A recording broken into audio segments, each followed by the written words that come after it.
Good morning, all of you. Welcome again. कल हमने 223 page पर फिनिश किया था, वीडियो नंबर 67 आज अपलोड किया है।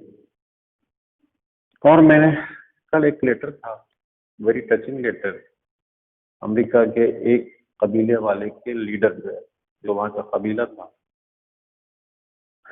जो उस ट्राइबल मैन का जो ट्राइबल थे उनका लीडर, उसने लेटर का जवाब दिया था।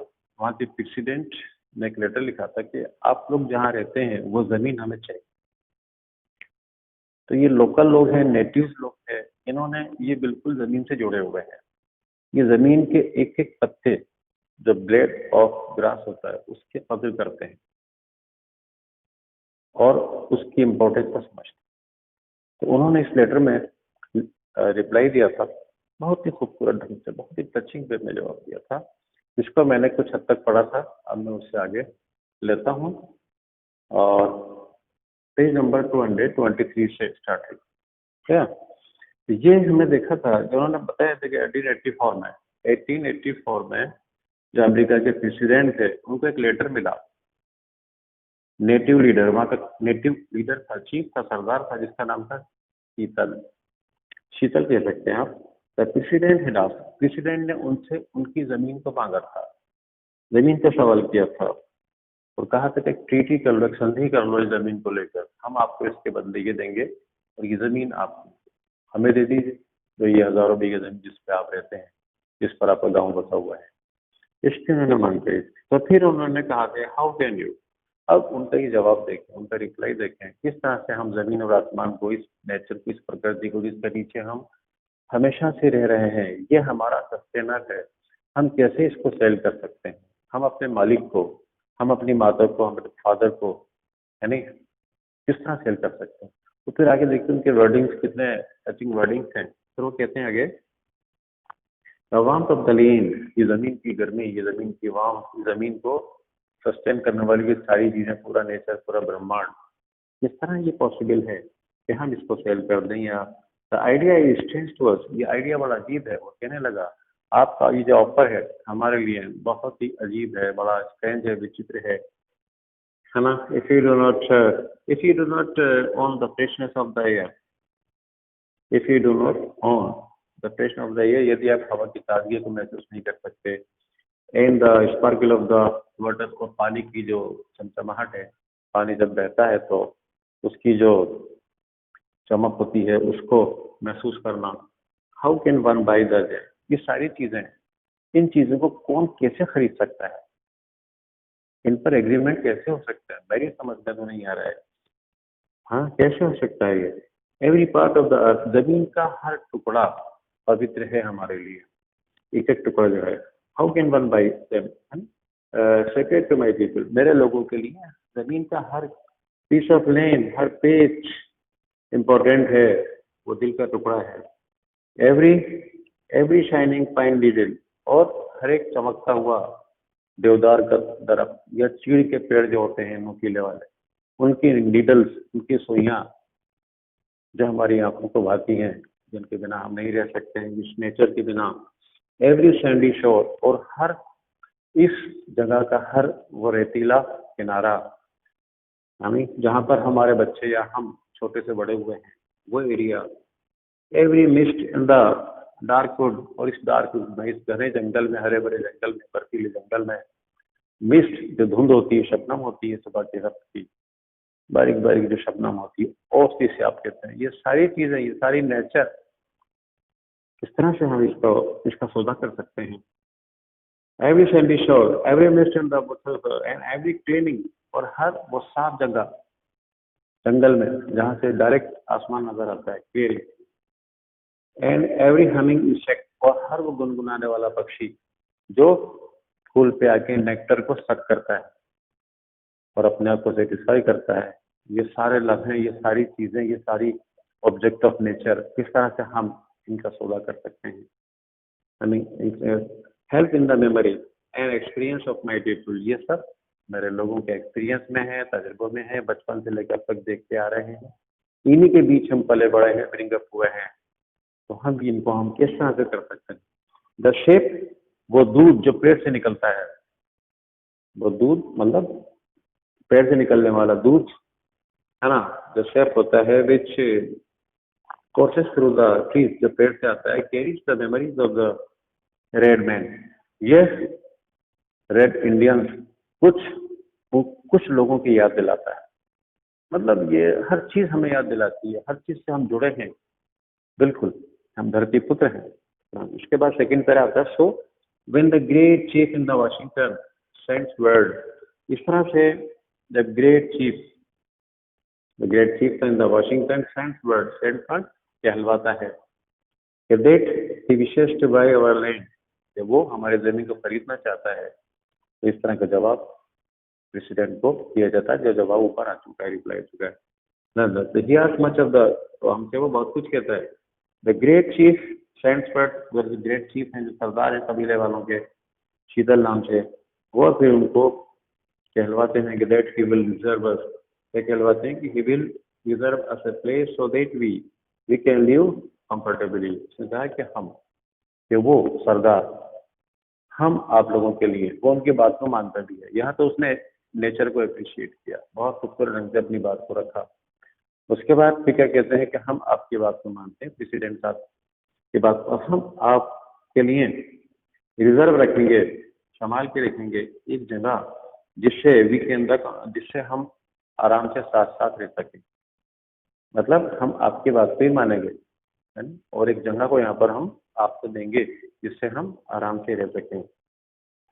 He will be our father, he will be our father and we will be his children।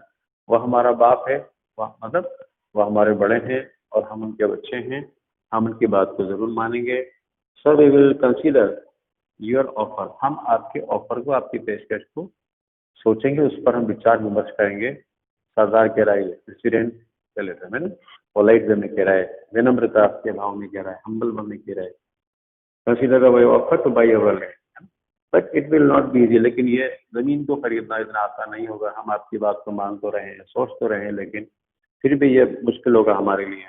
और दिस लैंड इज सेक्रेट, क्योंकि ये जमीन हमारे लिए पवित्र है, ये जमीन हमारे लिए माता और पिता है। द शाइनिंग वाटर, चमकता हुआ पानी, that waves in the stream, जो जो धोरों के अंदर बहता है, उछलता हुआ कूदता हुआ आगे बढ़ता है। रिवर्स, नदियों में, इज नॉट जस्ट वाटर, ये सिर्फ पानी नहीं है, बट द ब्लड ऑफ, ये हमारे फोर फादर्स का ब्लड है, खून है। उन्होंने इस जमीन को खून से सींचा है, उन्होंने इसको देखा है। हमें सब कुछ नजर आते हैं, इस पानी में, इस चमचमाती हुई धूप में, इस धरती में, इस फूलों में, इस बूटों में, सब कुछ दिखता है हमको, हमारे फोर फादर्स। ये मत रिमेंबर, आपको ये बात याद रखना चाहिए। इट इज सेक्रेट, ये पवित्र, ये जमीन, ये पवित्र है, ये जमीन पवित्र है। एंड यू मस्ट टीच, और आपको अपने बच्चों को ये बात बताना चाहिए। And it is sacred that each gospel reflection in the clear water of the lakes self of events, है नहीं, कि कोई भी ऐसी चीज जो नुकसान पहुंचाएगी हमारे नेचर को, जाहिर है कि वो हमारी, हमें हमें आने वाली पीढ़ी के लिए बहुत ही घातक सिद्ध होगी। हम उसको बर्दाश्त नहीं कर पाएंगे, उसके लिए हम खून बहाने को तैयार हो जाएंगे। मतलब ये एक बात कहता है, इवेंट, ऐसी घटनाएं ना हो जाए, यानी events and memories in the life of my people. Waters murmur, पानी का जो ये मरमर है, पानी की जो ये कल कल छल छल है, is the voice of my father's father, ये मेरे फोर फादर्स की आवाजें हैं। बस इतना, इस हद तक अटैचमेंट है हमारा, इतना लवेबल, इतना अफेक्शनेट अटैचमेंट है इस पृथ्वी से, इस जमीन से, जिस तरह एक किसान को होता है। हम भी किसान ही हैं, नेचर के बीच में रहते हैं। ये लेटर उन्होंने लिखा, दोनों बातें लिखी, बड़ा अच्छा लेटर है, हमने देखा। आज हम पढ़ेंगे the gold rush. California, USA में, कैलिफोर्निया में अचानक से गोल्ड मिलता है, रश मिलता है। गोल्ड का मतलब सोना मिलता है। अब सोना मिलने के समाचार से यूरोप पूछता था, यूरोप के बहुत से लोग, इंग्लैंड से, यूरोप से लोग रश करते हैं और अमेरिका की तरफ दौड़ पड़ते हैं। 1840 के बाद से, 1840 के बाद से सोने की खदानें निकलती हैं, तो लोग दौड़ पड़ते हैं।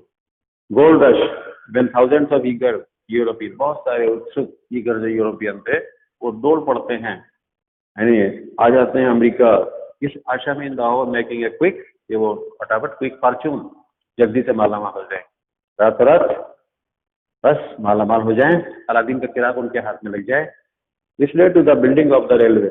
अब जब सुना, अब जहां पर ये सोना निकला था कैलिफोर्निया में, और सिटी से लेकर वहां तक अब क्या बिछने लगा, रेलवे लाइन बिछने लगी। फटाफट रेलवे लाइन बिछाओ, जल्दी पहुंचे, जल्दी से वहां से माल निकाल निकाल के इधर लाओ और फिर यहाँ से अपने कंट्री पहुंचाओ।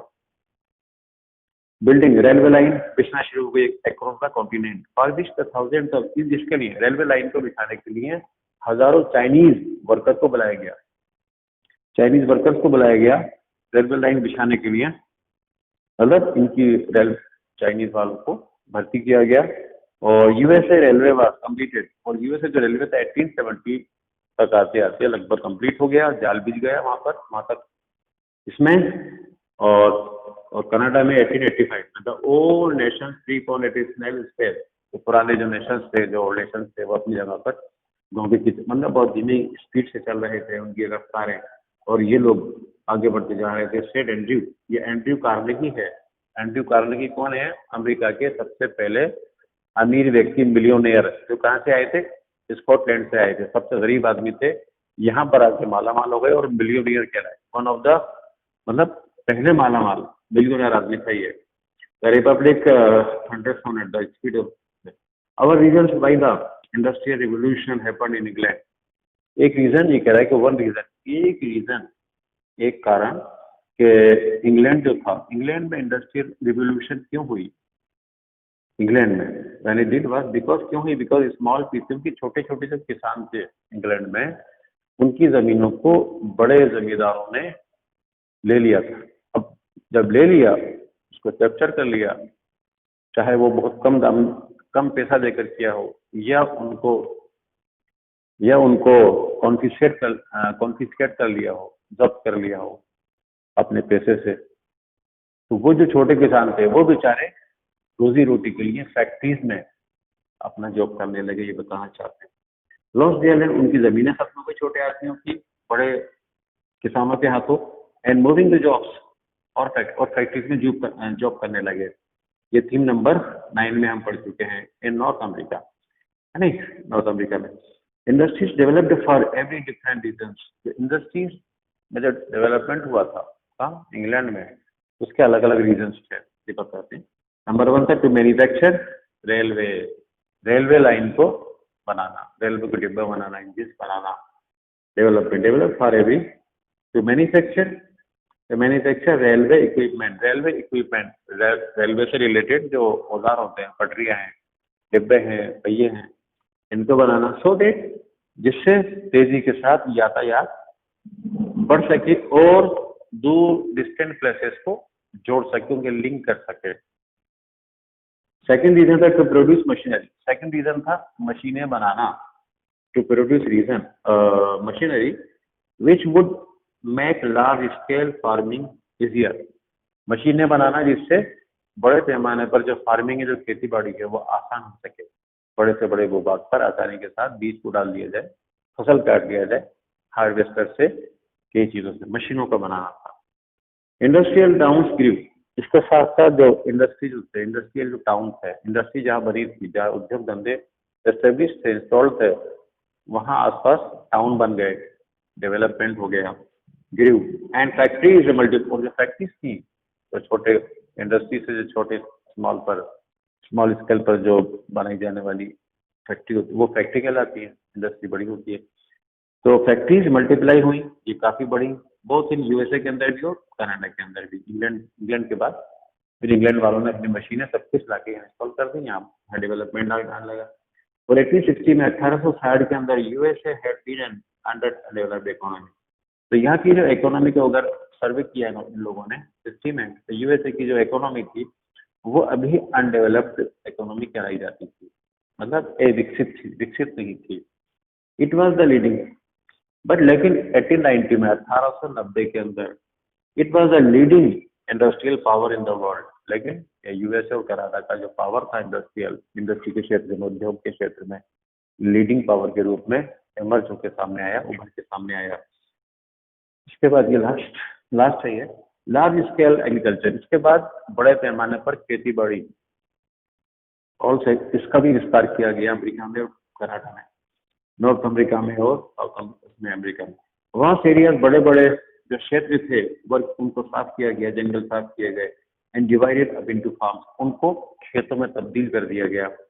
बाई 1890 और 1890 में द बाइसन, जो बाइसन के भैंसे होते हैं, जंगली भैंसे, जिनको शिकार किया करते थे वहां के नेटिव लोग, had almost been exterminated, लगभग समाप्त हो चुके थे, उनको मारा जा चुका था, उनकी खाल का इस्तेमाल यूरोप में किया जा चुका था, यानी खत्म हो चुके थे। दस ending the life of hunting the native, इस तरह से वहां के जो नेटिव्स थे उनकी जो हंटिंग लाइफ थी, उनकी जो नेचुरल लाइफ, शिकार करके जो शिकार किया करते थे बाइसन्स का, और एक जानवर कौन सा होता है फर वाला, नाम आया था उस दिन, बीवर, बीवर का, इनका, तो अब शिकार लगभग काफी 1 सेंचुरी तक वो शिकार ही नहीं कर पाए इन जानवरों का, नेटिव लोग जो लोग थे। centuries of the 18 natives, ending the natives had followed by the centuries. अच्छा, इन 1890 और 1892 1892 के अंदर द यूएसएस कॉन्टिनेंट, जो अमेरिका के जो कॉन्टिनेंट है, जो महाद्वीप है, अमेरिकन कॉन्टिनेंट, इसका विस्तार हुआ। कॉन्टिनेंट बढ़ते गए, स्टेट बढ़ते गए, है ना, कॉन्टिनेंट जो थे, और एक्सपेंशन वाज कंप्लीट, लगभग पूरा हो गया अमेरिका का ऑलमोस्ट। आज जो 50 स्टेट से 50 स्टेट्स हैं, लगभग उनका काम पूरा हो गया। और द एरिया बिटवीन पैसिफिक और अटलांटिक ओशन के बीच का जो एरिया है ना, है वाज डिवाइडेड इनटू स्टेट, वो स्टेट में डिवाइड हो गया। इसको आप देख सकते हैं पेज नंबर 219 पेज पर देखिए, पूरा अमेरिका का नक्शा है और ये स्टेट्स में डिवाइड है, इधर पैसिफिक है और इधर अटलांटिक है, यानी बीच में कुछ सब स्टेट्स हो गया। There no longer remain the frontier, है ना, बीच में किसी भी तरह की सीमा बाकी नहीं रही, सब एक दूसरे से कनेक्टेड हो गए। They had pulled the European settlers west for the decades, मतलब वो एरिया वेस्ट की तरफ, पश्चिमी भाग, जहां पर यूरोपियन सेटलर खिंचते आए हैं हमेशा से, इधर चले। अब ये सब पूरा एरिया एक हो गया, पूरा अमेरिका डिवाइड हो गया अनेक स्टेट के अंदर। ये कह रहे हैं फिर with in a few years, और कुछ सालों के अंदर अंदर the USA was setting up it's on colonies, USA ने अपनी कॉलोनीज, अपनी मोहल्ले कॉलोनीज को बनाना, काटना शुरू कर दिया कॉलोनीज में। इन हवाई, कहाँ का, हवाई में और फिलीपींस में, हवाई और फिलीपींस ये अमेरिकन स्टेट्स हैं, वहां पर इन्होंने अपनी कॉलोनीज को बनाया। It had become an imperial, और ये इस तरह से अमेरिका जो था वो कुछ बात नहीं, ये इम्पेरियल शाही पावर के रूप में उभर के आया। आज हम यहीं तक पढ़ेंगे, ये 68वां, इसको हम कल अपलोड करेंगे, और ये क्वेश्चन हैं 2, उनको आप अटेम्प्ट कर लें, ठीक है, फटाफट। Okay, thank you so much.